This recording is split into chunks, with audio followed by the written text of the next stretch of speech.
Naghatid si Dayan ng 2 bote ng beer sa table ng 3 lalaking customer ng bar na kanyang pinagtatrabahuhan. "Narito na pong order niyo, sir." Nakangiting sabi niya. Nang mailapag niya ang beer ay may isang lalaking pumisil sa kaliwang hita niya. "Ano ba?" Hindi natimping singhal niya. Dahil sa lakas ng kanyang sigaw ay nabaling sa kanya ang atensyon ng lalaking nakaupo sa kabilang lamesa. "Ang arte mo magkano ka ba?" Sabi ng bastos na lalaki.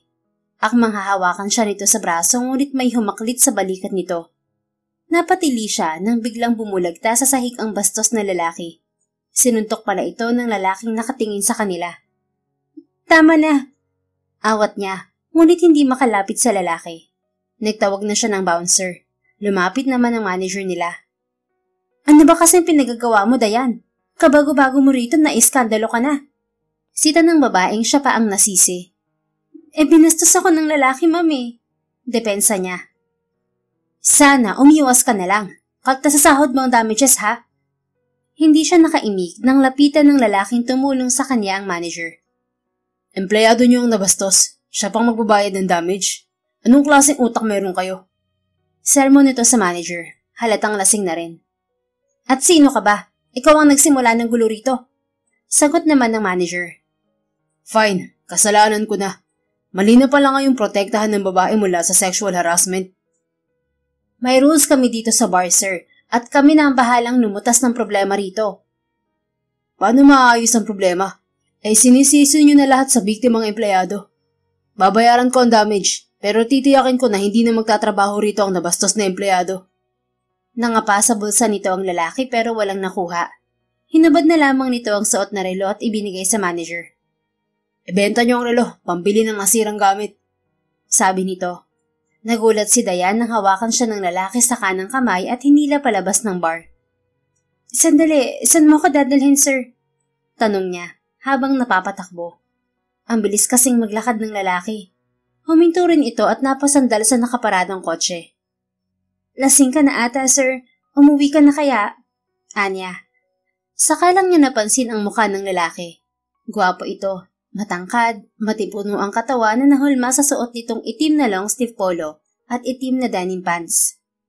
"Pasensya na sa iskandalo kanina. Ayoko lang makakita ng babaeng nababastos." Sabi nito. "Ayos lang. Salamat din sa tulong mo kanina." "Umalis ka na sa bar na yan. Hindi ka kayang protektahan ng boss mo." Hindi siya nagkomento at inalalayan ang lalaki nang magsimulang maglakad.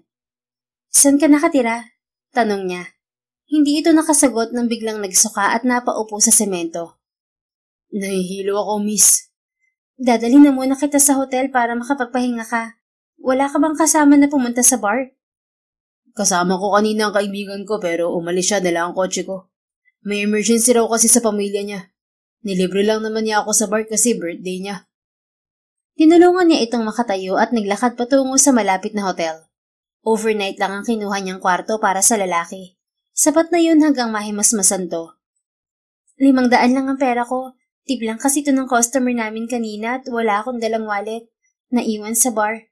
Ibabalik ko na lang po mamaya ang kulang." Sabi niya sa receptionist ng hotel. "Naiwan din sa kotse ang wallet ko kasama ang cellphone." Segunda naman ng lalaki. "Baka pwede na itong singsing kong ginto. Kung hindi pwede, bukas ko nilang ibibigay ang balanse." Anito sabay abot sa receptionist ng hinabad nitong singsing. Kinuha naman ng staff ang singsing at sinuri maigi. "Itatabi ko lang po itong singsing at ipapacheck ko sa post namin." Sabi ng babae. "Salamat po," ani Dayan. "Ikaw na po muna ang pumirma, ma'am." Sabi ng babae at inabot sa kanya ang guest registration booklet. Dahil wala na sa wisyo ang lalaking kasama, ay siya na ang nagsulat ng identity. Pagkatapos ay hinatid na niya ito sa hotel suite. Kaagad pumasok sa banyo ang lalaki ngunit biglang nadulas. Napasugod si Dayan rito at sana'y aakayin patayo, ngunit hinila siya nito sa kanang kamay. "Okay ka lang ba, sir?" "Nahihilo ako. Please stay here with me." Paos nitong sabi. Hinatak pa siya nito kaya nakaluhod siya. "Lumipat ka na sa kama para makatulog ka. Hindi ako pwedeng magtagal dito, may trabaho ako." Hindi ito umimik. Natigilan siya nang halikan siya nito sa mga labi. Dahil sa pangahas nitong halik ay nadarang siya sa tukso at napatugon, at nauwi sila sa maalab na pagniniig. Madaling araw nang magising si Dayan at kaagad siyang umalis ng hotel. Bumalik siya sa bar. "Bakit bumalik ka, Dayan?" Tanong ng gwardya sa labas ng bar. Sarado na ito. "Kukunin ko lang ang bag ko, kuya," anya. "Sige, samahan na kita sa loob." Binuksan naman ng gwardya ang pinto at pumasok sila. Kinuha niya sa locker ang kaniyang shoulder bag. "Sabi ni manager, tanggal ka na ro sa trabaho, Dayan." Batid ng gwardya. Hindi na siya nasurpresa. Balak na rin talaga niyang umalis sa trabaho dahil sa sama ng ugali ng manager nila. "Kahit hindi niya ako tanggalin, ay aalis ako, kuya." Palabas na rin sila ng bar. "Wala talagang magtatagal dito ng empleyado," sabi pa ng gwardya. "Wala po talaga. Kaya pala palaging hiring na empleyado ang bar. Meaning, may problema sa management." "Nako, totoo yan." "Salamat po, kuya. Uuwi na ako." Pagkuha na ipaalam niya. Tumango lang ito. Lumulan na siya ng jeep pa uwi. Pagdating sa inuupahan niyang apartment, ay may kainuman ang roommate niya. Bed space lang kasi ang binabayaran doon.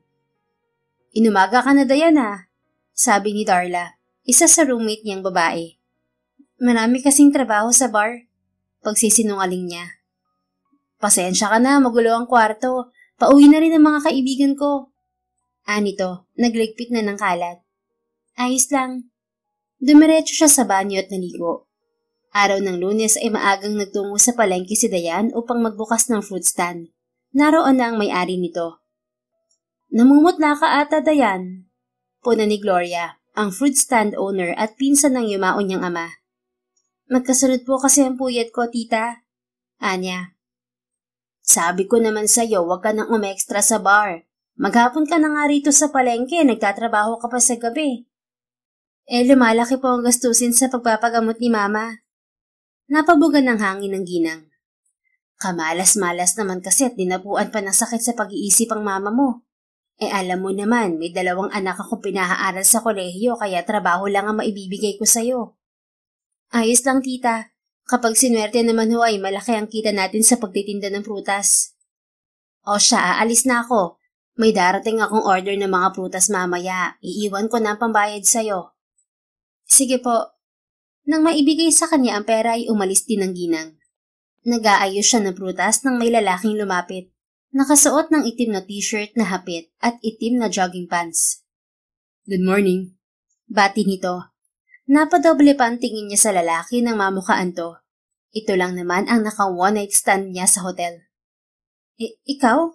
Anong ginagawa mo dito?" Manghang tanong niya. "Hinanap kita. Iniwan mo kasi ako sa hotel noon. Mabuti na ibigay sa akin ng staff ang contact information mo na nasa guest registration nila. Pumunta ako sa address mo pero sabi ng kasama mo sa apartment, narito ka sa wet market at nagtitinda ng prutas. Inikot ko pang loob ng wet market building. Narito ka lang pala sa labas. Mabuti na mukhaan kita kaagad." Sabi nito. Uminit naman ang kanyang mukha nang maalala ang nangyari noong gabi sa hotel. "Inaayos pa kasi ang pwesto namin sa loob ng gusali kaya pansamantalang dito muna kami nagtitinda. Bakit mo pala ako hinahanap?" Anya pagkuwan. "Naalala ko ang nangyari. Hindi naman ako sobrang lasing nun. Nahilo lang ako lalo dahil siguro sa suntok ng bastos na lalaki sa bar. Ang nangyari sa atin sa hotel, hindi ko tatakbuhan yun." "Wag mo nang isipin yun." "Bakit hindi? Hindi ako irresponsableng lalaki." "Mukha nga. Pero baka may pamilya ka na." "No, single pa ako. At ako pala si Clyde Vergara, 30 years old." Nagpakilala na ito. Tipid siyang ngumiti, naiilang pa rin. "Dayan Madrid ang pangalan ko, 27. Pakilala rin niya. "Alam ko na ang pangalan mo." Natigilan siya nang lumipat sa pwesto niya ang binata at tinulungan siya sa pagsasalansan ng mga prutas. "Anong ginagawa mo, Clyde?" Nahihiyang tanong niya. "Tinutulungan kita." "Baka naaabala na kita sa kung anong pinagkakaabalahan mo." "Ayos lang, mamayang tanghali pa ako papasok sa trabaho." "Sige, ikaw ang bahala." "Siya nga pala, sa'yo ba tong fruit stand?" Pagkawan ay tanong ni Clyde. "Hindi, sa tita ko to. Sinasahuran lang niya ako rito." "Bakit hindi ka mag-apply sa mga malalaking kumpanya?" "High school graduate lang ako. Nagtrabaho kasi ako kaagad at walang budget para sa kolehiyo. Pwede ka pa rin magtrabaho sa mga fast food chains o kaya sa pabrika. Hiring ngayon ng malalaking food manufacturing dito sa Valenzuela City. Mabilis kang matatanggap sa Racoma Food Incorporated. Tutulungan kitang makapasok doon. Uminit ang bumbunan niya nang marinig ang pangalan ng kumpanyang sumira sa pamilya niya. Kahit magdildil ako sa asin, hindi ako aapak sa kahit saang kumpanya ng mga Racoma. Gigil niyang wika. Natitigil lang tumitig sa kanya ang binata. May problema ka ba sa Racoma family, Dayan? Usisa nito. Sila ang dahilan kung bakit nawala ang tatay ko at nagkaroon ng malalang sakit sa isip ang mama ko. Teka, anong pangalan ng tatay mo? Si Romulo Madrid. Biglang tumahimik ang panig ni Clyde. Maya-maya ay tumunog ang cellphone nito na nasa bulsa. Sandali lang, Dayan ha. Paalam nito sa kalumayo.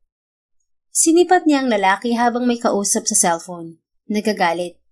Unti-unti ay kumalma rin ang kanyang sistema. May dalawang babae namang lumapit at bumili ng prutas. Binalikan din siya ni Clyde pagkatapos makipag-usap sa cellphone. Aalis na ako, Dayan. Baka may active contact number ka, pwedeng makuha. Hindi kasi matawagan ng number na iniwan mo sa hotel. Anito. Yun na nga number ko. Nasira kasi ang cellphone ko at hindi pa ako nakakabili ng bago. Ganun ba? Ganito na lang, puntahan na lang kita rito o sa apartment niyo kapag may time ako. Pero bibili na rin ako ng fruits. Namili na ito ng prutas. Tuwang-tuwa naman siya dahil halos 1,000 ang halaga ng prutas na nabili ni Clyde. Hindi na nito kinuha ang sukli. Salamat ulit, sabi niya. Babalik ako Anito habang papalayo bitbit ang supot ng prutas. Kumaway naman siya rito na may ngiti sa mga labi. Samantala, hindi rin maalis ang ngiti ni Clyde habang patungo sa parking lot ng wet market. Kaagad siyang lumulan sa kanyang kotse at nagmaneho. Pagdating sa kanyang bahay ay naroon na ang sekretarya ng daddy niya, si Josh. Matanda lang ito ng 3 taon sa kanya. Bakit narito ka na naman? Supladong tanong niya. As usual, it's your dad's order. Sabi nito. Sinundan siya nito hanggang sa loob ng bahay. I told him I'm not interested to manage the Racoma Food Incorporated. Palatak niya. Sa ayaw mo't sa gusto, kailangan mong sundin ng daddy mo, Clyde. Hindi ka ba naaawa sa kanya? 2 beses na siyang inatake sa puso. Isang uod na lang ang pipirma, bibigay na ang puso nun. Lumuklok siya sa couch at naghubad ng sapatos. Sumagi naman sa isip niya ang sinabi ni Dayan tungkol sa pamilya nito. Josh, may alam ka ba sa naging issue ng kumpanya noon? May nakaaway ba si daddy? Usisa niya. Ayan na nga ba ang sinasabi ko eh. Wala kang alam sa history ng kumpanya nyo kasi mas inatupag mo ang pagre-rebelde. No choice ka rin naman kasi nag-iisang anak ka ng tatay mo. Kahit isumpa mo pa siya, tatay mo pa rin siya. Alam mo naman ang nangyari sa pamilya namin, Josh. Dad destroyed our family. At sa sobrang sugapan niya sa babae, binitbit na ako ni mommy kung saan. Of course, I chose my mom. Nasaan ang mommy mo ngayon? Nasa London, may pamilya na rin siyang iba. Lagalag ka na ngayon. At least, I know where to put myself. Okay naman ang investment ko sa London. Kumikita ng bilyon kahit wala ako at kahit maglibot sa iba't ibang sulok ng mundo. Umupo sa tabi niya si Josh. So, bakit ka nga ba umuwi rito? Dahil din ba sa tatay mo? Kasi akala ko mamamatay na siya. Natawa si Josh. Sira ulo ko talaga. Concern ka pa rin sa daddy mo, ayaw mo lang aminin. Tinapik nito ang balikat niya. Ano pala ang gusto mong malaman tungkol sa RFI? Baka kilala mo si Romulo Madrid. I think dad knows him. Sabi niya. Oo, naaalala ko siya. High school pa lang ako nung naitatag ang RFI at kasama ako ni Papa na assistant noon ng daddy mo. Alam ko may business partner ang daddy mo na unang nagtayo ng factory ng processed foods. Pero biglang namatay yung partner niya kaya nasolo ng daddy mo ang kumpanya. Binili niya ang stock at pinalitan ng company name. Maybe dad's partner was Romulo Madrid, right? Oo, tanda ko ang pangalan niya. Pero saan mo narinig ang pangalan na yan? I know someone related to Romulo. Hindi ko alam ang buong kwento pero nagkagulo nun. Naidemanda ng pamilya ni Romulo ang daddy mo. Nagkaroon ata ng malalang away. Tumayo na si Clyde at dinala sa kusina ang isang supot ng prutas. Sinundan pa rin siya ni Josh. Pupunta na ako sa office ni Daddy mamaya, Josh. Pagkawan ay sabi niya. Ayun, matatahimik na rin ang Daddy mo. Pero hindi pa rin ako magpo-focus sa kumpanya niya. May huhukayin lang akong issue. Bahala ka. Hihintayin kita after lunch. May board meeting mamaya kaya don't be late. Oo na. Umalis naman si Josh. Isang buwan ang lumipas. 3 beses ding binisita ni Clyde si Diane sa fruit stand. Nagbibigay ito ng lunch at snack. Bumibili rin ng prutas. Biyernes ng hapon ay nagkandara pa si Diane sa pagliligpit ng prutas dahil sa lakas ng hangin at nagbabadyang ulan. Umuulan, Diane. Sira na ba yung malaking payong mo? Bakit ayaw mo buksan nang makasilong ka? Sabi ng katabi niyang fruit vendor din. Natapos na ito sa pagliligpit. Nasira po kanina ang payong gawa ng malakas na hangin. Anya, tumagistis na nga ang pinong ulan at nabasa na siya. Bakit kasi hindi pa pagawa ni Gloria ng permanenteng bubong yung fruit stand niyo? Temporary lang po kasi ito. Lilipat din kami kapag natapos na ang nire-renovate na pwesto na prutasan sa loob ng wet market building. Kung sa bagay nga, ayan, nababasa ka na. Ayos lang po, konti na lang naman itong ililigpit kong prutas. Nagtataka siya kung bakit biglang tumigil ang patak ng ulan. May payong pala sa ulunan niya. Clyde? Manghang bigkas niya na siyang may hawak ng payong. Hawakan mo ang payong, Diane. Ako na magliligpit ng natirang mga prutas. Sabi nito. Hinawakan naman niya ang payong at pinanood ang binata na naglalagay ng nakakahong prutas sa ilalim ng fruit stand. May pinto ito at kandado. Tutulong pa sana siya, ngunit pinigil siya ni Clyde. Ako na rito, Diane. Sumilong ka muna. Mababasa ka pa rin kahit may payong dahil mahangin. Anito. Pero basa ka na. Nag-aalalang sabi niya. Huwag mo akong intindihin. Sisilong na sana siya sa waiting shed nang gupuin siya ng matinding pagkahilo. Hanggang sa tuluyang magdilim ang paligid niya. Diane! Sigaw ng binata. Muling nagkamalay si Diane, ngunit nasa pamilyar na lugar na siya. May nurse, may doktor na kausap ni Clyde. Anong nangyari, Clyde? Nanghihinang tanong niya nang makalapit ang binata. Hinimatay ka kanina kaya itinakbo kita sa ospital. Sobrang pagod siguro to. Akmang uupo siya ngunit pinigil siya nito. Magpahinga ka muna. Hindi ka lang basta napagod, Diane. Anong ibig mong sabihin? Ginupo na siya ng kaba. Kinuha ng binata ang resulta ng laboratory test niya.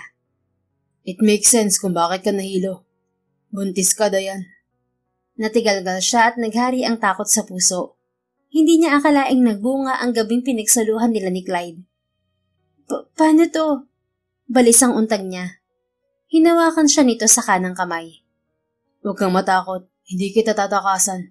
Handa akong pakasalan ka, Diane. Matiim siyang tumitig sa mga mata nito. Naibsan din ang kanyang kaba. Paano pa ako makakapagtrabaho nito?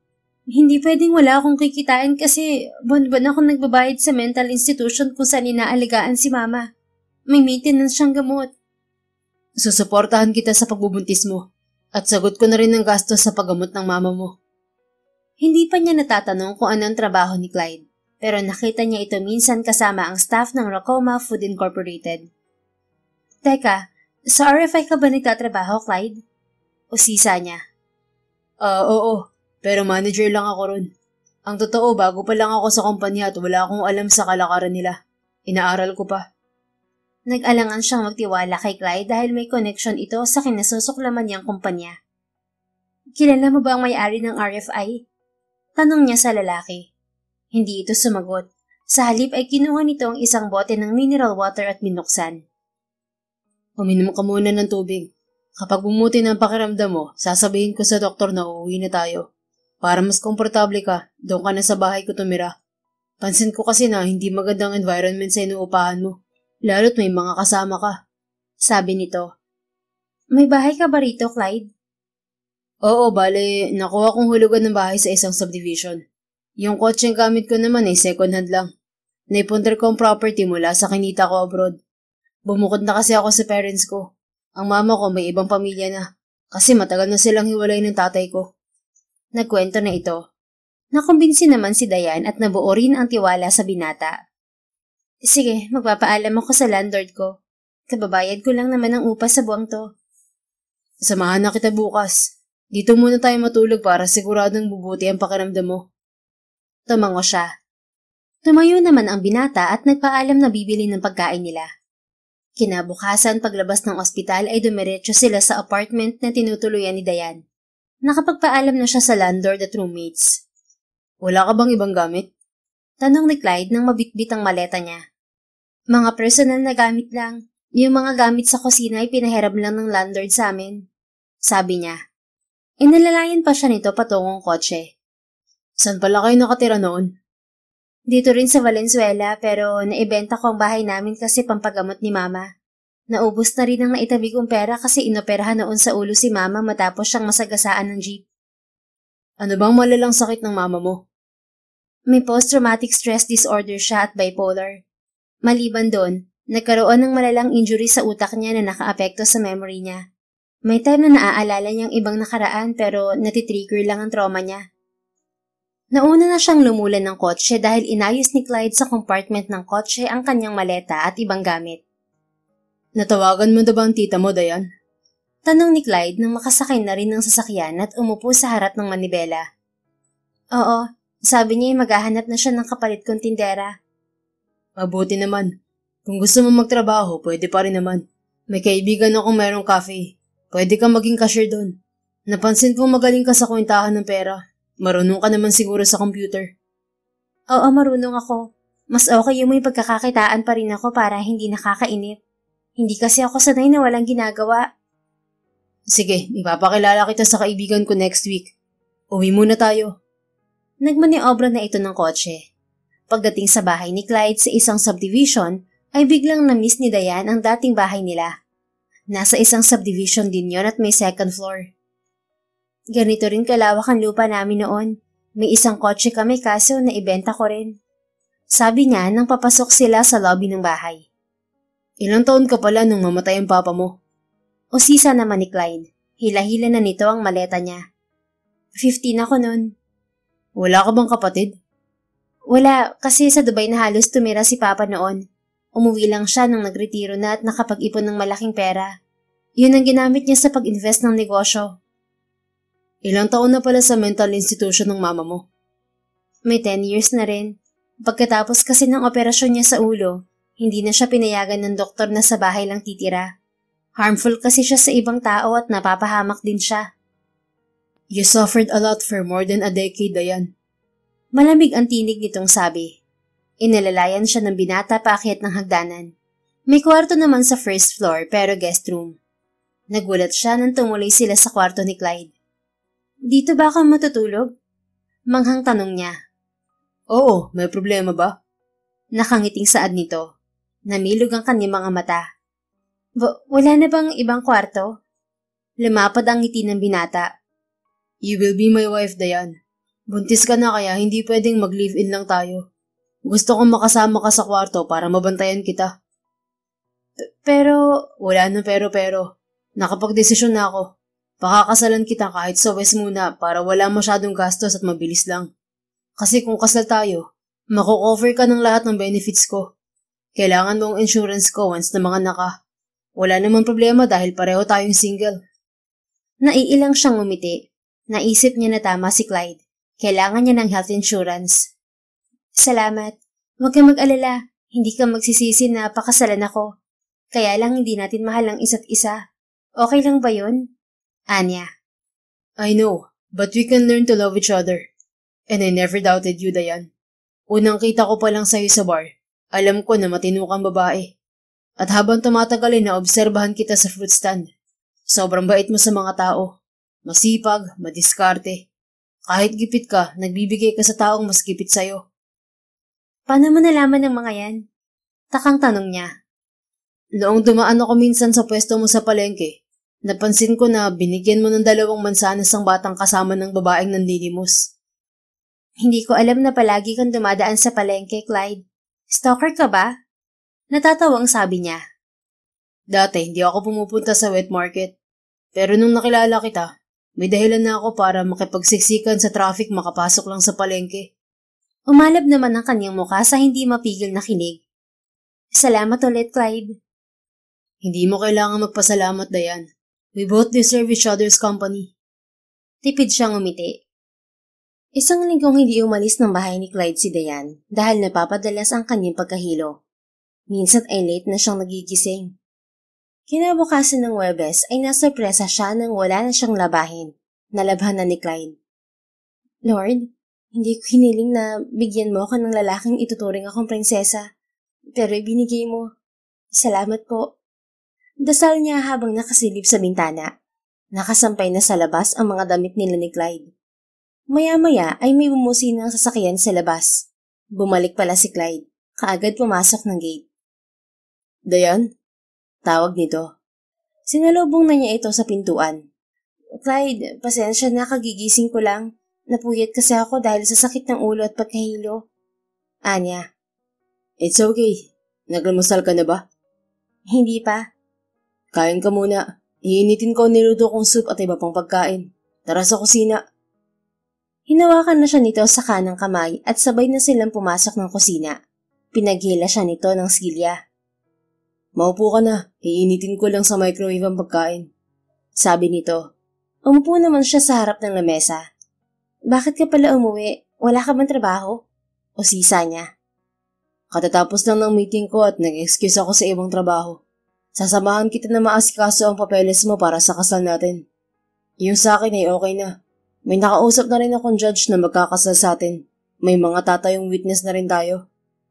Ginupo naman siya ng pananabik. Inakala niya na nakalimutan na ni Clyde ang kasal. Palihim pala itong kumikilos. Kailan naman tayo ikakasal? Tanong niya. Once kompleto ng requirements mo. Pero baka may iba ka pang gagawin. I'll give you more time to prepare. Wala naman. Kailangan pa bang may pupuntang kamag-anak ko? Hindi mo ba iimbitahin ng tita mo? Pwede ring sabihin mo sa mama mo na ikakasal ka na. Si tita na lang ang iimbitahin ko. Si mama kasi mahirap kausap. Iba-iba ang isasagot niya kapag kinakausap. Sige, kung yan ang gusto mo. Pero kung may time ka, puntahan natin si mama. Ipapakilala kita sa kanya. Okay lang ba sa'yo? Naghihintay siya ng sagot ni Clyde pero tahimik na ito. Maya-maya ay inilapag na nito sa lamesa ang pinainit na pagkain niya. Kumain ka lang, Diane. Magpapalit lang ako ng damit. Sabi nito. Sige, salamat. Nilantakan na rin niya ang pagkain. Halos 2 linggo rin bago na kumpleto ni Diane ang requirements niya sa pagpapakasal. Lunes ng umaga ang kasal nila sa West. Dumating naman ang tita niya na ninang nila. Congratulations! Bati ng mga bisita na 5 lang naman. Naroon din si Josh, nakatrabaho umano ni Clyde. Sa wakas, ikinasal ka na rin, bro. Sabi naman ni Mike. Kaibigan at kasama ni Clyde sa fraternity noong college. Ito ang may-ari ng cafe na pinagtatrabahuhan ni Diane. Salamat sa suporta, bro. And thank you for accepting my wife to your cafe. Sabi naman ni Clyde. Samantalang tulala pa rin si Diane habang nakangiti sa mga bisita. Hindi kasi siya makaget over sa halik ni Clyde, kahit na hindi naman yun first time.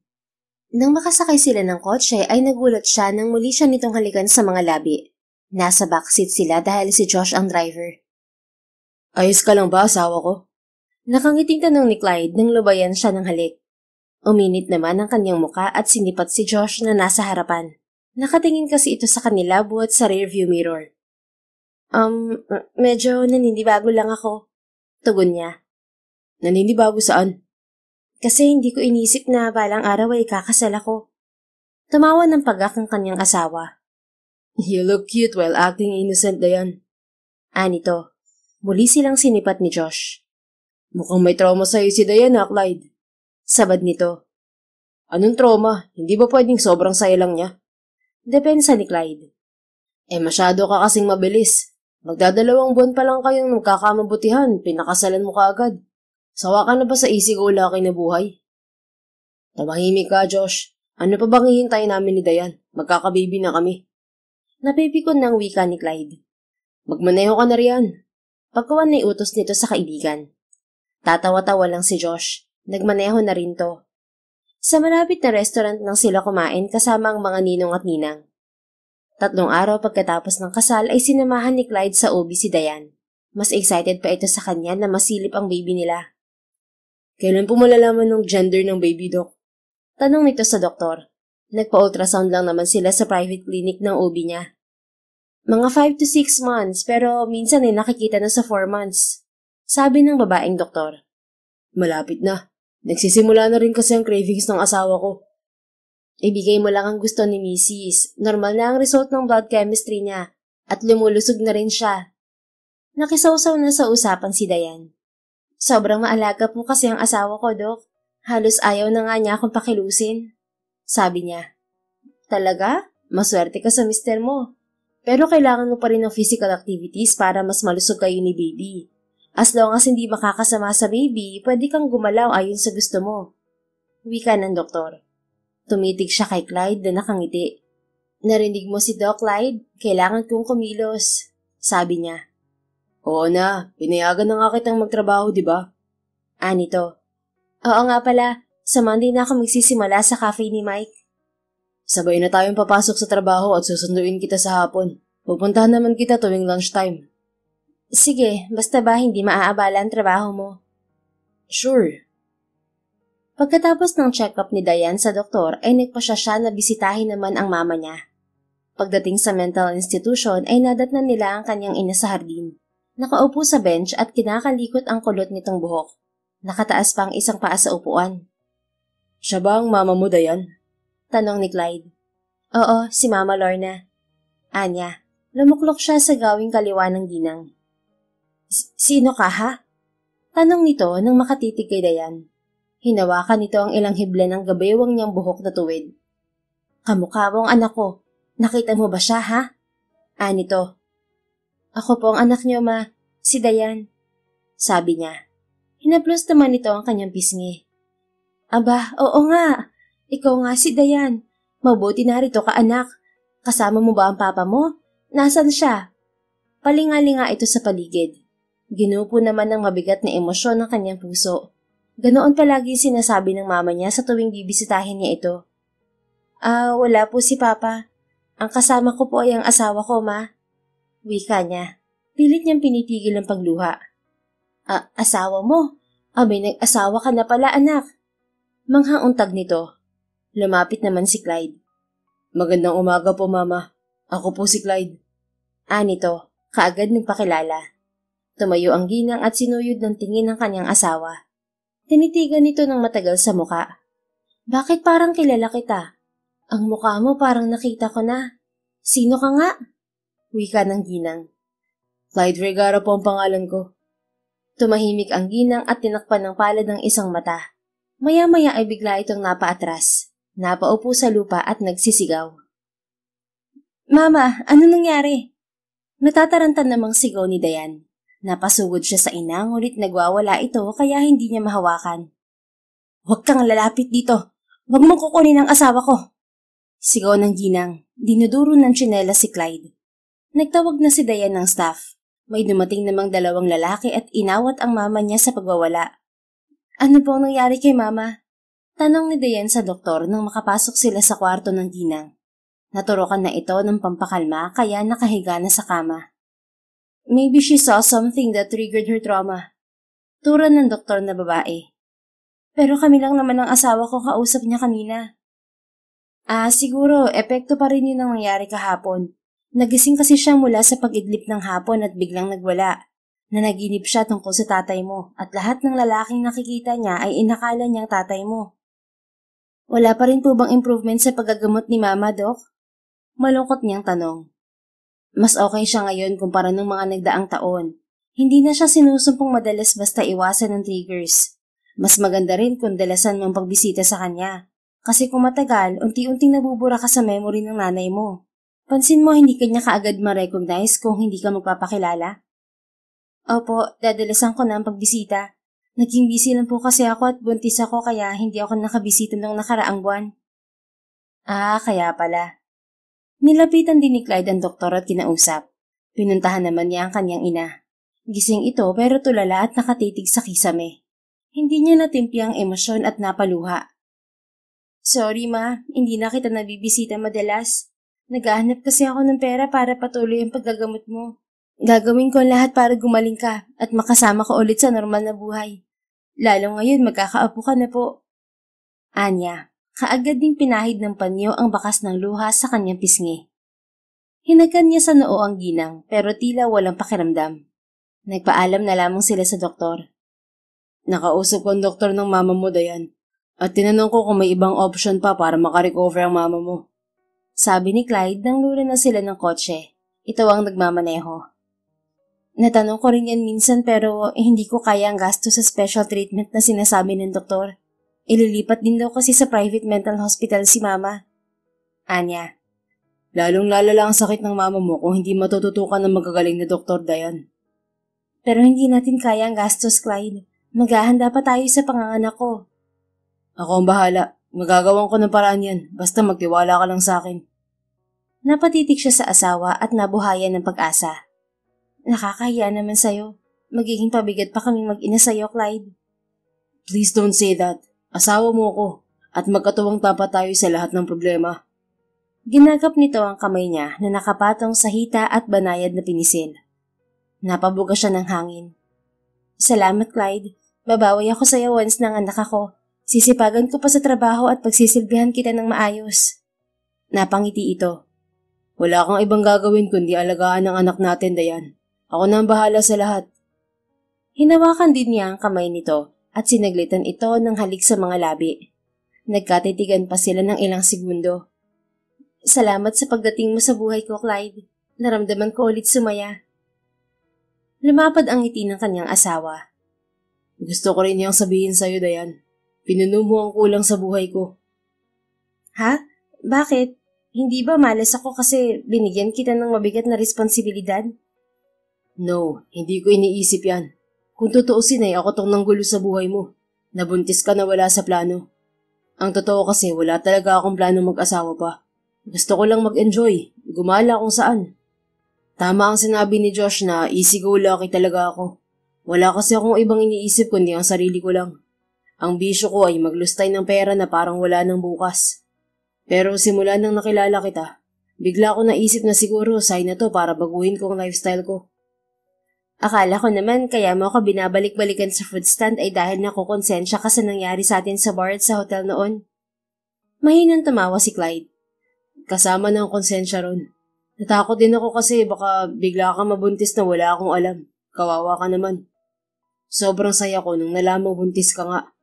Although hindi ko planong magkaanak ka agad, sobrang saya pala talaga kapag nasa point ka na magiging magulang ka na.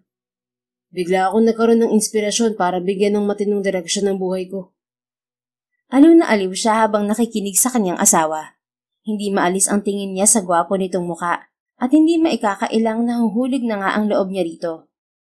Hindi ko rin inisip na magkakaroon pa ako ng pamilya, lalo ng anak. Kasi lumaki ako na iisa lang ang goal. Ang mapagamot si mama at magkasama kami ulit. Naisip ko na malabo na siguro ako makapag-asawa kasi sobrang baba ng estado ko sa buhay. Hindi wala akong pambili ng lipstick noon kaya hindi nakakapag-ayos ng mukha. Sinulyapan siya ni Clyde.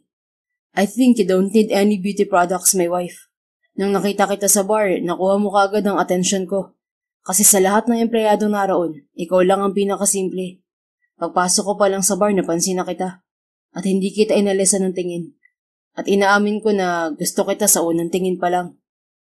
Natitigilang tumitig siya rito. Hindi makapaniwala. Seryoso ka ba riyan? Natatawang untag niya.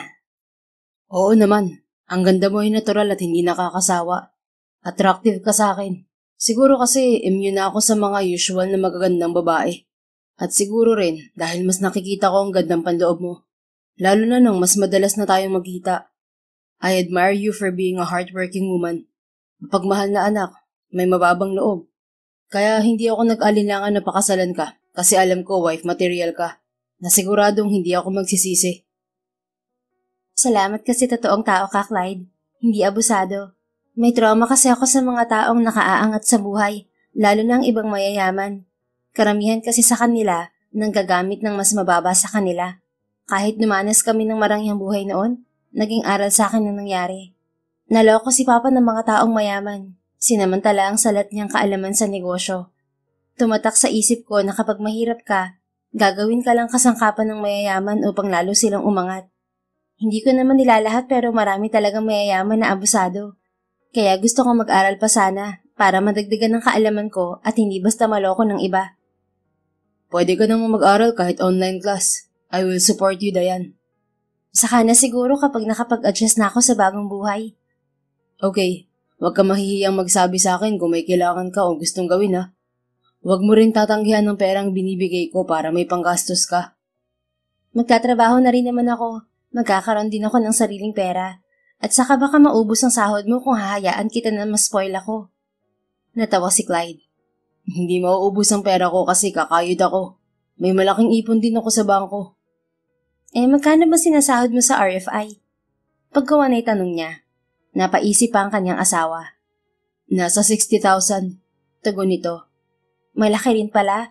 Para ka na rin nag-abroad niyan. Oo, yun ang kagandahan kapag may mataas kang pinag-aralan. Mabilis kang makakuha ng magandang trabaho. Ano ba ang tinapos mo? First course na tinapos ko ay BS Accountancy. Nag-aral ulit ako ng Business Management. Kaya pala magaling ka rin sa kwentahan. Ang husay mo sa numbers. Yes, favorite ko ang mathematics. Ako rin. Pagdating ng bahay ay magkatuwang silang nagluto ng tanghalian. Nang sumunod na araw ay nagtrabaho na si Dayan. Sa kasalukuyan ay may isang linggo na ito sa cafe. Ito ang cashier kaya nakaupo lang. Iba naman ang staff na humaharap sa customer. Lunchtime nang bumalik si Clyde sa cafe pero hindi nagpakita kay Dayan. Clyde, bakit narito ko sa labas? Tanong ni Mike nang makita siya. Nakaupo siya sa harap ng outdoor table ng cafe na may hardin. Mamaya na ako papasok, baka maabala si Dayan. Anya. Umupo sa tapat niya si Mike. Hanggang kailan ka ba magpapanggap? Alam ng empleyado rito kung sino ka. Napapagod na ako mag-remind sa kanila na huwag kang tawaging boss.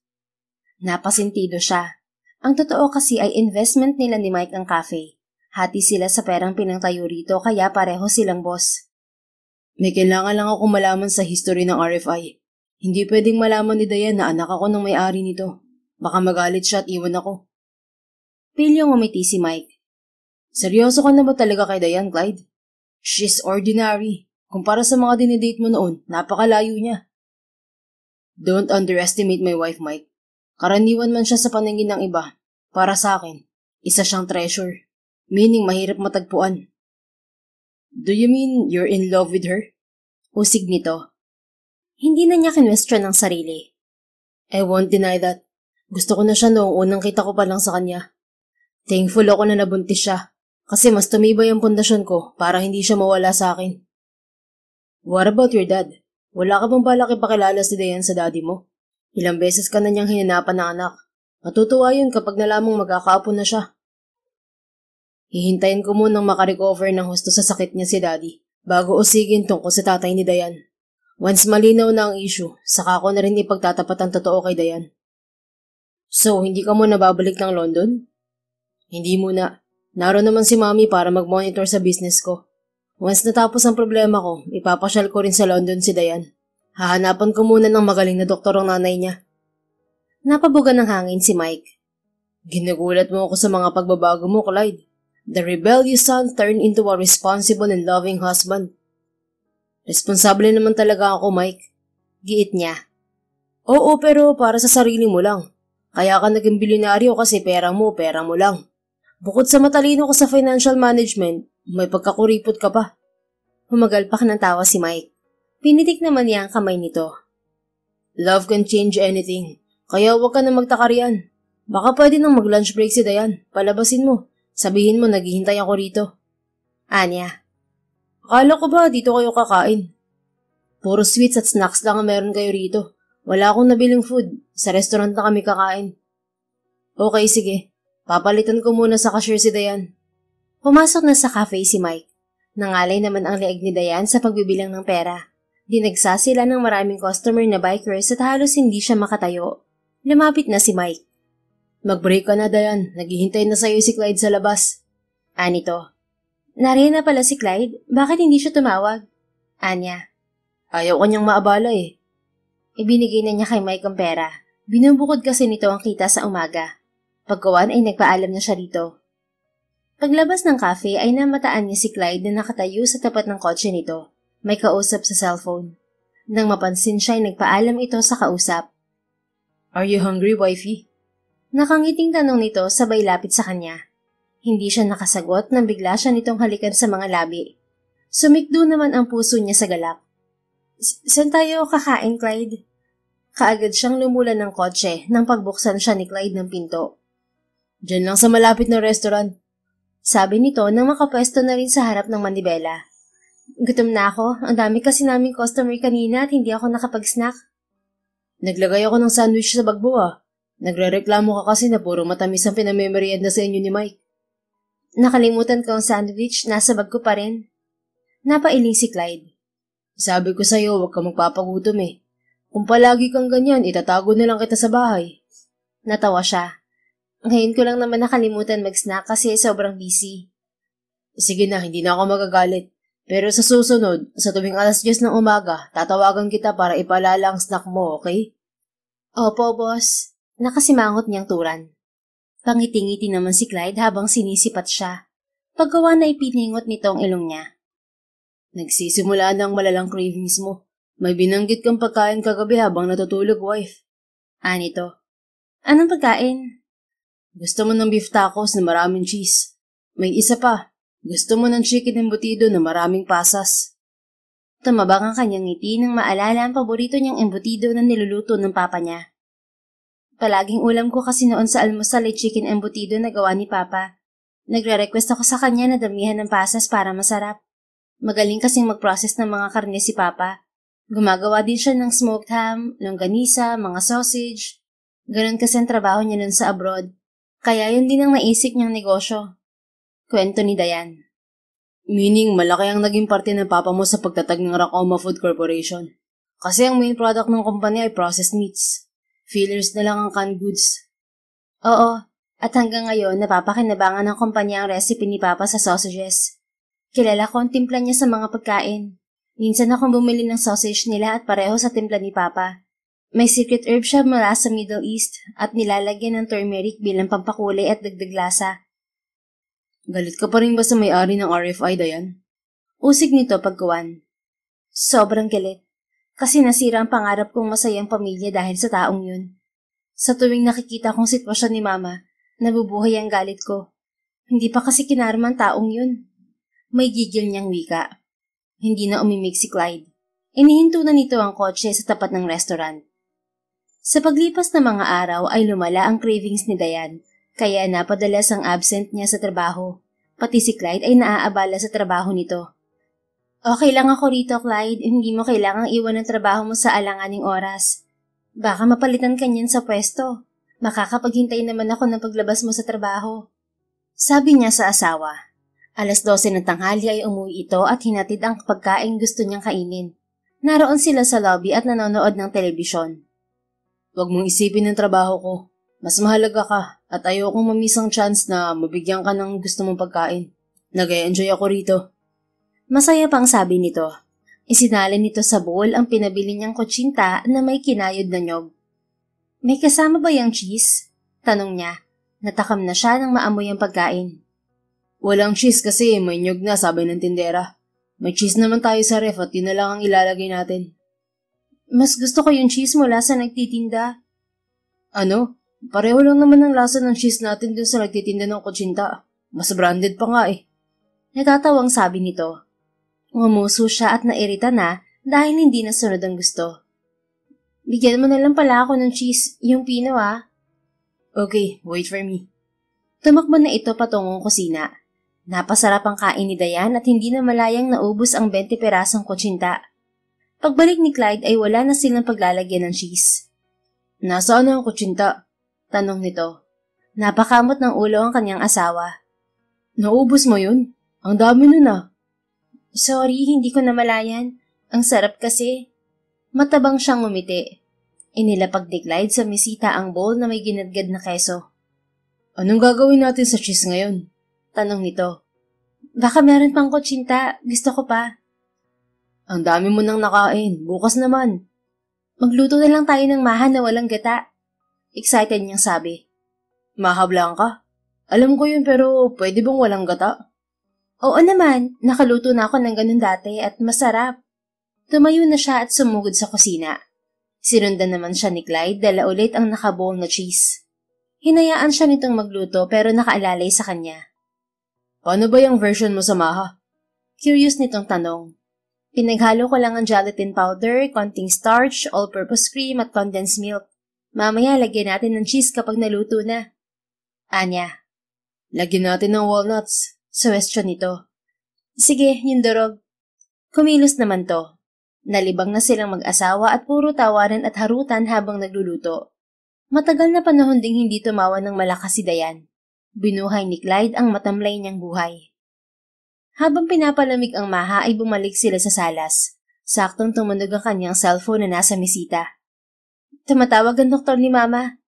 Kabadong sabi niya nang makuha ang cellphone. Sagutin mo, baka may balita na sa pagpalipat ng mama mo sa psychiatric hospital. Ani Clyde. Sinagot naman niya ang tawag. Bumungad sa pandinig niya ang boses ng kanyang ina na tinatawag siya. Ano pong nangyari, Dok? Natatarantang tanong niya sa kausap. Tumawag ako kasi nagwawala ang mama mo. Narinig niya na ililipat siya ng ospital at nagalit kasi papatayin daw siya. Na-approve na kasi ng ospital ang referral ko kaya pwede nang mailipat ang pasyente. Sabi ng doktor. Sige po, pupunta kami ngayon dyan ng asawa ko. Okay, sige, hihintayin ka namin. Ibinaba na niya ang cellphone. Puntahan na natin si Mama, Clyde. Pwede na raw siyang mailipat sa ospital. Anya sa asawa. Sige, ihahanda ko ang kotse. Nagmamadali na itong lumabas. Pumasok naman siya ng kwarto at nagbihis. Sinundo na siya ni Clyde. Ito na ang nagbitbit ng kanyang bag at inilalayan siya patungo sa kotse. Kaagad din silang umalis. Pagdating sa mental institution ay kumalma ang mama niya at niyakap siya ng malapitan ito. Anak, ayaw ko sa ospital. Papatayin nila ako roon. Mangiyak-ngiyak na sabi ng ginang. Ma, ibang ospital po ang pupuntahan natin. Mas maganda at mababait ang mga tao. Alo niya sa ina. Wala bang papalo sa ulo ko? Namilog ang mga mata nito. Wala po. Mas maganda po roon kasi komportable. Mabibisita ko po kayo madalas. Kung ganon, gusto ko na rin dun, anak. Napangiti siya. Sasama na po kayo sa bagong doktor nyo, ha? Sasamahan ko naman kayo. Tumango ang ginang. Maya-maya ay dumating ang staff ng private psychiatric hospital. Lumulan na sila sa ambulance car. Malapit sa bahay ni Clyde ng ospital. Malaki to, tahimik at malinis. Tuwang-tuwa ang mama niya nang makapasok sila sa maluwag na silid. Magkano ang monthly bill natin sa ospital, Clyde? Tanong niya sa asawa. Depende raw sa pangangailangan ng mama mo. Pero nakahingi ako ng discount. Estimated kasi ng doktor ay 6 months na matatambay rito ang mama mo para matutukan. May neuropsychology sila mula US at mas advanced ang equipment nila kaya asahan nating mas mahal ang bayad. Nag-down na ako ng 500,000. Anito, 500,000? Saan ka kumuha ng pera? Gilalas niyang tanong. I told you, malaking ipon ko sa bangko. May nakalaan na akong pera para sa panganak mo. Pero baka masaid ang ipon mo, Clyde. Hinawakan siya nito sa kamay. Huwag mo akong intindihin, Dayan. Ang mahalaga ay magamot ang mama mo. Hindi man daw totally maibalik sa normal ang isip ng mama mo. At least makarecover siya sa malalang trauma at maaaring mabuhay na normal kasama natin. Yun ang gusto mo, di ba? At handa akong ibigay kung anong magpapasaya sa'yo. Wari may malamyos na hanging humipo sa kanyang puso. Napayakap siya ng mahigpit sa asawa at humagulgol. Salamat talaga, Clyde. Hulog ka ng langit sa akin. Anya, hinagka naman siya nito sa noo. Makita lang kitang masaya. Masaya na rin ako, Dayan. Bulong nito. Pagkuwan ay sumama siya kay Clyde at kinausap ang banyagang doktor. Namangha siya sa husay ni Clyde magsalita ng English. May accent pa. Anong sabi ng mga doktor? Tanong niya sa asawa nang pabalik na sila sa kwarto ng kanyang ina. Titignan daw nila ang utak ng nanay mo, Dayan. Kung may makita silang problema na kailangang operahan, magsiset sila ng schedule for operation. Ano? Eh di mas magastos yun. We can provide for your mother's fast recovery. Yung kaya lang ng budget natin, Clyde. Magkakaanak na tayo. Baka wala ka ng matirang pera para sa kanya. Ako na ang bahala. Magagawa natin ng paraan ng pera. Kalma ka lang, okay? Inakbayan siya nito at hinagkan sa noo. Kabado may nagtiwala siya sa asawa. Hindi na sumama si Clyde sa silid ng kanyang ina at may babayaran umano ito sa cashier. Anak, nasa ng box ko ng alahas? Naroon ang pamana ng papa mo na kwintas at singsing. Tanong ni Lorna, nakahiga ito sa kama. Iniwan ko pong mahahalagang gamit niyo sa bahay ni na Tita Gloria, Ma. Kunin mo ang box. Nanaginip ako. Sabi ng papa mo, ipasuot ko sa iyo ang alahas. Sige po, kukunin ko mamaya ang gamit niyo. Sino palang lalaking kasama mo noon, anak? Si Clyde po yun. Asawa ko po siya. Magkakaanak na rin po kami, Ma. Napatitig sa kanyang ina. Marahang hinipo ang namumukol niyang puson. Nasabi na niya sa ina dati ang tungkol kay Clyde at baby. Pero dahil nga sa kondisyon nito, paulit-ulit sila palagi na matyaga naman niyang sinasagot sa tuwing tatanungin ulit ng ina. Talaga? Magkakaapo na ako, Dayan? Masayang saad nito. Opo. Ang saya naman. Kamusta naman ang asawa mo? Mabait ba siya? Kasing bait ng papa mo? Napangiti siya. Opo, sobrang bait niya po. Maalaga siya sa akin. Sa katunayan, pati po kayo ay alaga niya. Siya po ang nagbabayad ng pampagamot niyo. Kaya magpagaling ka po, Ma, okay? Mabuti naman, at salamat sa inyo. Hindi na rin ako mag-aalala na baka malungkot ka. Nangako ako sa papa mo na iingatan kita at huwag hahayaang malungkot. Salamat po, Ma. Pangako gagawin ko lahat para magkasama ulit tayo palagi. Magpagaling po kayo at magpahinga. Ginawaran niya ito ng halik sa noo. Sige, matutulog muna ako, anak, para makita ulit kami ng papa mo sa panaginip. Tumango siya at pigil ang emosyong nagpupuyo sa kanyang puso. Hindi pa rin talaga nakamove on ang mama niya sa pagkawala ng kanyang ama. Matulog na po kayo, aalis na ako at babalik na lang ako bukas. Paalam niya. Tumango ang ginang ngunit nakapikit. Lumabas na lamang siya, saktong dumating si Clyde. How's your mother? Tanong nito. Nagpapahinga na siya. Nagpaalam na ako sa kanya. Uuwi na ba tayo? Oo, pero pwede ba tayong dumaan muna sa bahay ng tita ko? May kukunin lang akong gamit ni mama. Oo naman, sabihin mo lang ang address. Inakbayan siya nito at sabay na silang umalis. Tunog ng tunog ang cellphone ni Clyde na nasa dashboard. Nagmamaneho ito at si Dayan ay nakaupo sa tabi nito. Natutokso siyang kunin ang cellphone ng kanyang asawa na sinilip lang nito. Ayaw mo bang sagutin ng tumatawag, Clyde? Hindi naman yan importante. Tura nito. Sino ba yan? Hindi siya nakatiis at kinuha ang cellphone. Dad mo ang caller. Bulalas niya. Just ignore him, wife. Bakit? Hindi pa kami okay ng tatay ko. Naguguluhan siya. Akala ko wala ka ng contact sa tatay mo. Nag-uusap pa rin naman kami ng tatay ko minsan. Simula nung nag-asawa ulit ng nanay ko, pinili ko na maging independent. Ang tatay ko kasi napakababaero noon, kaya hindi na binalikan ng nanay ko. Pero okay naman ang relasyon mo sa nanay mo. Oo, pero dahil may sarili na siyang pamilya, wala na rin siyang time sa akin. May 2 anak na siya sa bagong asawa. Ang tatay ko naman ay hindi nag-asawa, pero maraming naging girlfriend. Yun ang hirap sa parents na basta na lang naghihiwalay. Hindi iniisip ang sitwasyon ng anak. Tama ka. Once naghiwalay ang parents, ang bata palagi ang talo. Kasi sa paglipas ng panahon, makakapag-move on ng parents. Magkakaroon ng sariling pamilya at masaya na ulit. Pero ang anak, habang buhay niyang dadalhin ng sakit dulot ng broken family. Inaamin ko na nagrebelde talaga ako. Kasi ako yung nahirapan eh. Pinag-agawan ako ng parents ko. Nalilito ako kung kanino ako sasama.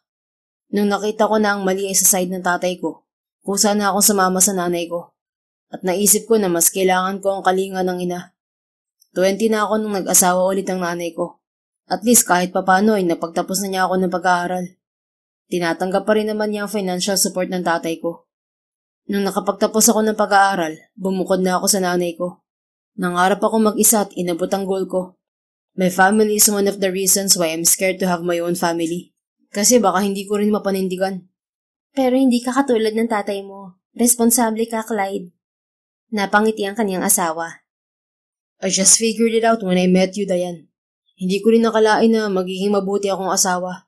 Natagpuan ko na lang ang sarili ko na masaya sa sitwasyon ko ngayon. Pero bumigat naman ang buhay mo kasi pasan mo rin ang problema ko. That's part of a married life, Dayan. Once kasal ka na, nagiging responsibilidad mo na rin ang anumang meron sa partner mo. Pareho lang tayong nag-share ng problema. Mukhang wala ka namang problema. Ang sarap ng buhay mo bilang binata noon. Ang totoo, labis na ang panahong nag-enjoy ako sa pagiging binata. Dumating ang point na boring na, kaya masaya ako na nandito ka. Nagkaroon ng iisang direksyon ng buhay ko. Malapad siyang ngumiti. Pagdating sa bahay ng kanyang tiya ay kaagad niyang kinuha ang naiwang gamit ng mama niya.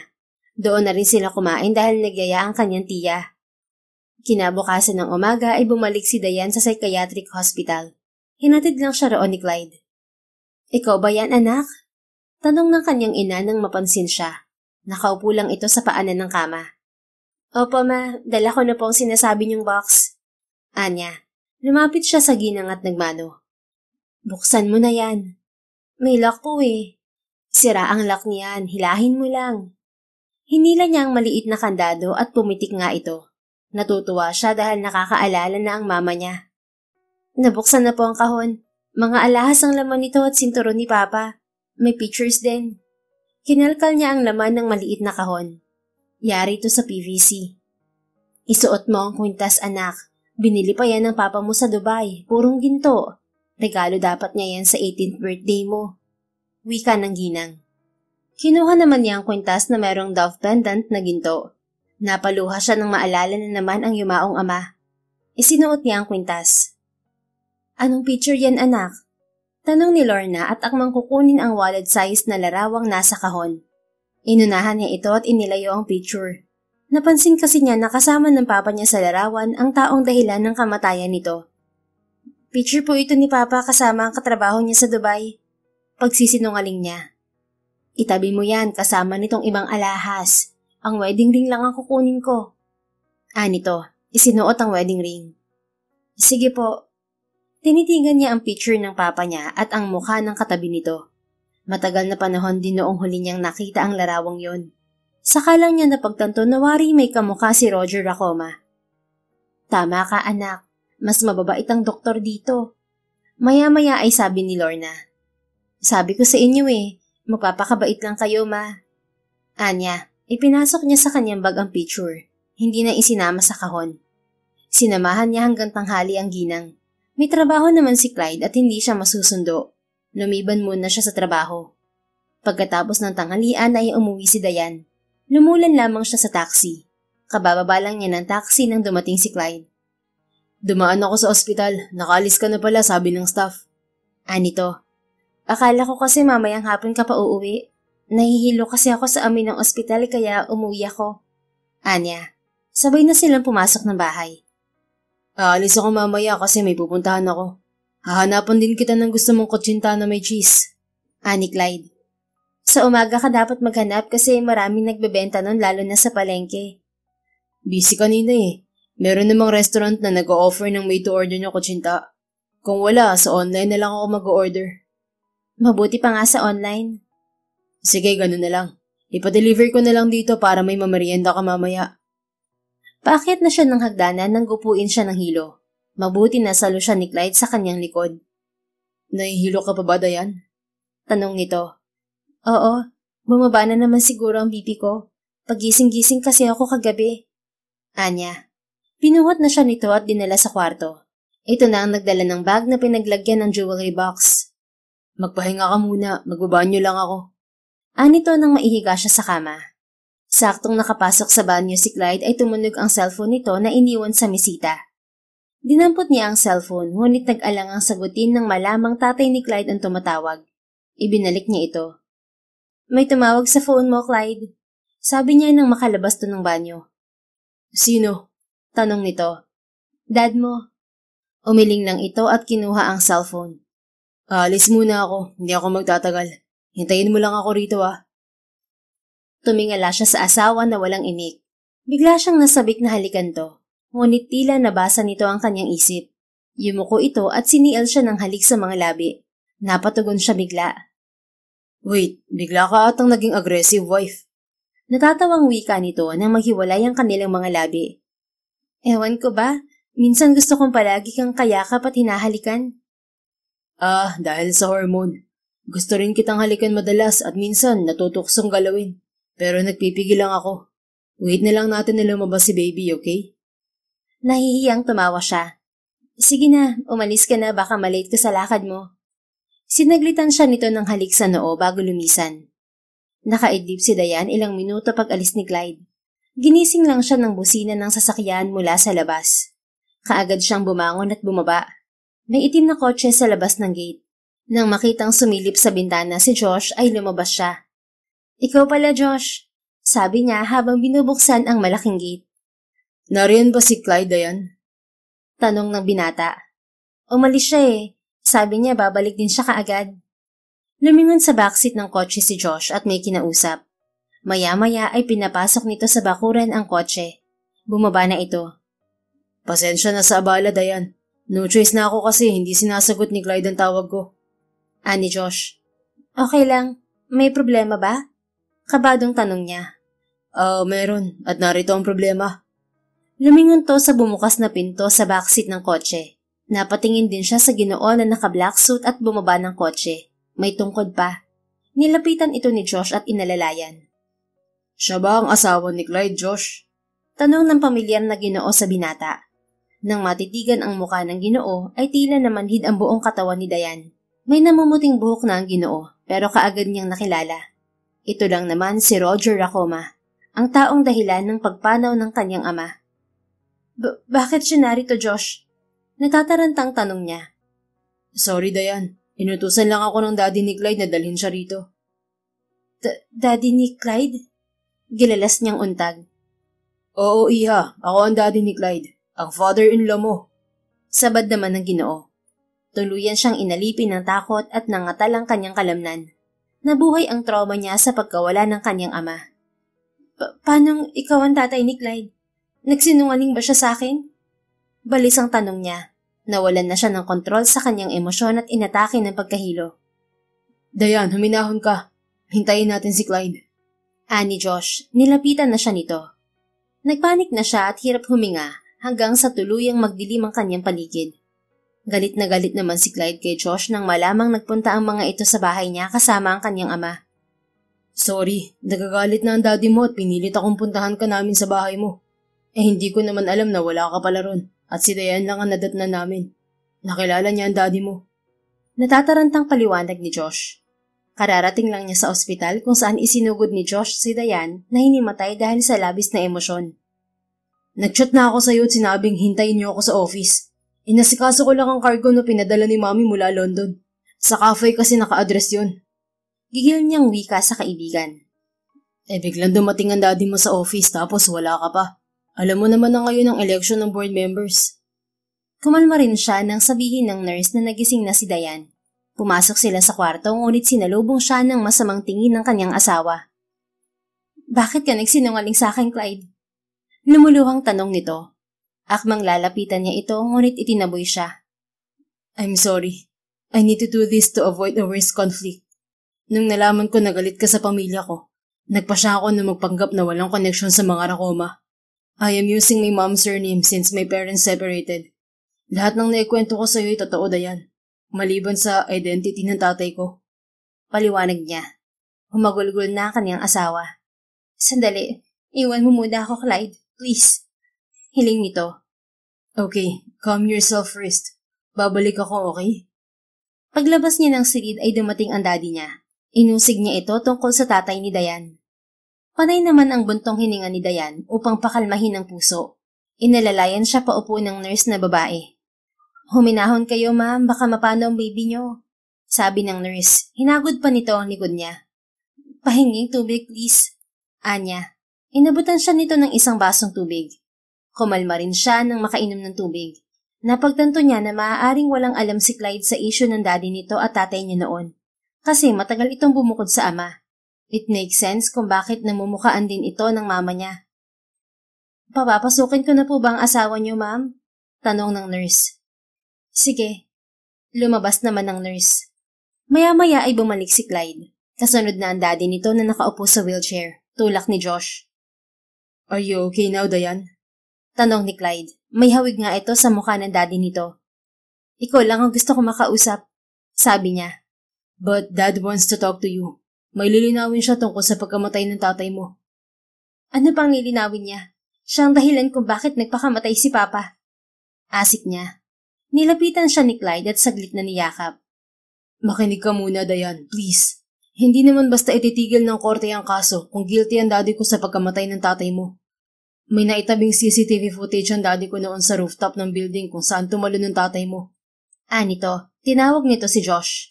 Lumapit naman si Josh at may binuksang video sa cellphone nito. Pinanood nila ang video na kuha sa rooftop ng RFI building. Nagtalo ang papa niya at si Roger. Lumapit sa gilid ng rooftop ang papa niya na wala pang harang dahil under construction. Hinabol ito ni Roger ngunit hindi napigil ng pagtalon. "Your father intended to kill himself," singit ni Roger. Humahagulgol na tumidig siya kay Roger. "Pero sabi ni Mama, galit sa'yo si Papa kasi nalugi kayo ng 10 milyon dahil sa maling desisyon mo. Nadepress si Papa at hindi mo siya pinahiram ng 10 milyon para matapalan ng nawalang halaga." Anya, "Hindi ako aware na depressed na noon ng papa mo. Kasi mukha naman siyang okay. Sinabi ko sa kanya na hindi ko kasalanan ng pagkalugi dahil ginawan ko ng paraan para maisalba ang damaged products. Kasalanan yun ng pinagbilhan niya ng 5 malalaking freezer. Naloko siya ng seller. Hindi nagyayelo ng maayos ang freezer.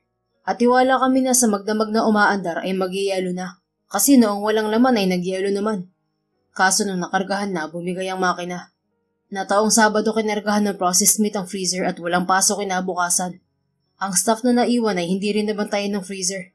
Kaya nung Lunes, sira na ang mga karne. Nasundan pa ang problema. Nagkaroon ng food contamination sa naunang deliveries at nagreklamo ang mga nakabili. Nademanda kami pero naresolve ko ang problema. Noong umuutang ang papa mo, nagkataong kapos ako kasi nilamas ng dati kong asawa ang laman ng bangko namin. Lumayas siya. Nung hapon pagkatapos ng meeting, umalis si Romulo. Sinundan ko siya. Nasa rooftop siya at doon ko napansin na uneasy siya. Sinabi niya na mababankrupt na ang kumpanya. Nagulat na lang ako at tumakbo siya at biglang tumalon mula roon sa rooftop. Hindi ko rin gusto ang nangyari sa papa mo. Ang nais ko ay solusyonan namin ng problema, pero bumigay siya agad. Mahabang kwento ni Roger. Naroon ang mama ko sa meeting na yon at siya ang pumigil sa inyo ni Papa na magtalo. Giit niya. Oo, pero hindi ko pinatulan ng papa mo. Kasi alam kong walang magbabago. Pati mama mo ay galit sa akin at sinisisi ako. Nung namatay ang papa mo, hindi rin ako pinatulog ng trauma. Pilit ibinabato sa akin ng mama mo ang sisi. Itinaboy niya ako sa burol ng papa mo. Nagharap pa kami sa korte kasi gusto niya akong makulong. Pero nanalo pa rin ako. Wala na akong balita sa mama mo pagkatapos ng huling hearing at na-dismiss ang kaso. Kasi nadisgrasya si Mama. Nagkaroon siya ng malalang sakit sa pag-iisip. Nakita niya mismo kung paano nahulog mula sa 5th floor si Papa. Kasi sa harap ng gusali nahulog si Papa at naroon sa lobby si Mama. Naroon din ako. Naghihintay sa Papa ko kasi kakain na dapat kami. Lumuluhang kwento niya. Napahagulgol na si Roger. May pagkukulang din ako at pinagsisisihan ko yun. Sorry at wala akong nagawa para tulungan ng papa mo. Emosyonal kaming lahat dahil sa problema sa kumpanya. Kung alam ko lang nagagawin ng papa mo yun, una pa lang pinigilan ko na siya at magkasama naming nilutas ang problema. Nito, hindi na siya nakaimik nang mapahagulgol din. Niyakap naman siya ni Clyde. Naimsan din ang bigat sa dibdib ni Diane nang magkaintindihan sila ni Roger. Nakontento siya sa ebidensyang ipinakita nito. Umuwi rin sila bago dumilim. Paano niyo po naisalba ang RFI? Tanong ni Diane kay Roger nang kasalo nila ito sa hapunan sa bahay ni Clyde. Umutang ako sa kapatid kong nasa Japan. Pinahiram niya ako ng 30 million. Binili ko ang kumpanya at pinalitan ng pangalan. Ako na rin ang nagbayad ng utang ng papa mo. Hindi ko na pwedeng gamitin ang dating pangalan ng kumpanya dahil sa mga nakaraang problema at issue ng produkto. Ni Roger. Ginagamit niyo pa rin po ba ang recipe ni Papa sa processed food, hindi ba?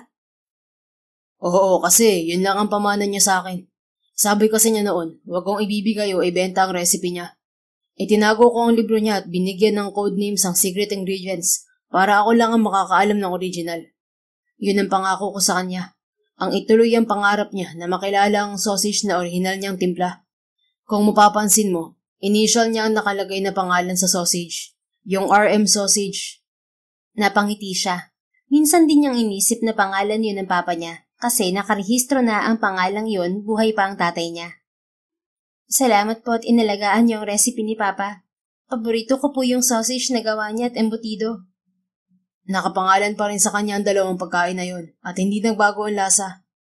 Gusto ko ulit matikman yan, sir. Nasasabik niyang wika. Anong sir? Tawagin mo naman akong daddy. Asawa ka na ng anak ko, iha. Bata ka pa lang ay magkakilala na tayo. Kahit hindi tayo nagkakausap, nakikita kita palagi kapag isinasama ng mama at papa mo sa pabrika. Kaya huwag ka nang mailang sa akin. May pagsamong sabi ni Roger. Nakangiting sinipat niya si Clyde. Ngumiti rin ito. Oo nga naman, Dayan. We're family now. Nito.